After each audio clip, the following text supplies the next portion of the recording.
আজকে 2 মাস ধইরা বাপের বাড়ি আইছি। স্বামীর সাথে একটু ঝগড়া লাগছিল। স্বামীকে বলে আসছি, তোমার সংসার করব না, তোমাকে তালাক দিব। আমি আমার বাবার বাড়িতে থাকবো, আমি আমার মতো করে থাকতে পারবো। আমার বাচ্চাটাও সাথে নিয়ে আইছি।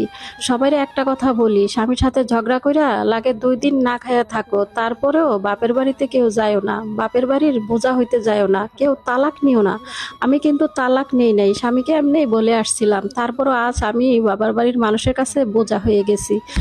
বাবার বাড়িতে যাওয়ার আগে মারে ফোন দিছিলাম, মা গো, তোমাদের জামাই আমার সাথে খালি ঝগড়া করে, আমারে মারে। তখন আমার মা বলছিল, আয়া পর, তুই আমাদের বাড়িতে আইসা পর, তোর কি খাবারের অভাব, পরের অভাব? তুই আইসা পর, স্বামীরে ছাইরা আইসা পর। আমি 2 মাস ধরে বাবার বাড়িতে আসছি, এখন আমি সবার রূপটা দেখতাছি। আমার মা এখন ভাতের খোঁটা দেয়, বাবা এখন ভাতের খোঁটা দেয়। আমার খরচটা কেউ চালাইতে চায় না।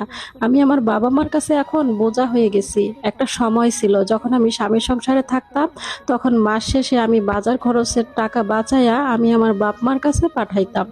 বাপ মা যাতে একটু শান্তিতে থাকতে পারে, মন মতো খরচ করতে পারে। প্রত্যেক মাসে আমি আমার বাবা মার হাতে কিছু হাত খরচ পাঠাইতাম। বাবা মা ফোন দিত, বলতো বাবারে টাকা লাগবো, আমি টাকা পাঠাই দিতাম। আজকে সেই বাপ মার কাছে আমি বোঝা হইয়া গেছি। আসলে ভাই, একটা কথা কি জানেন, দুনিয়াতে স্বামী ছাড়া কেউ আপন না। স্বামী সবচেয়ে বড় আপন। এত কিছু, সব কিছু আমি সহ্য করতাম যদি আমার সাথে একা হইতো, কিন্তু আমার সন্তানের সাথে এই ঘটনাগুলা ঘটতেছে। আমার সন্তান খাইতে গেলে খোঁটা দেয়, খাবার দেয় না, কিছু একটা ধরতে গেলে ধরতে দেয় না। এগুলা সহ্য করতে না পাইরা আজকে আমি আমার স্বামীর কাছে ফোন দিছিলাম। আমার স্বামী এত কিছুর পরেও আমাকে মেনে নিছে, কাল আমাকে নিতে আসবে। ভাই, স্বামী ছাড়া এই দুনিয়াতে কেউ নাই।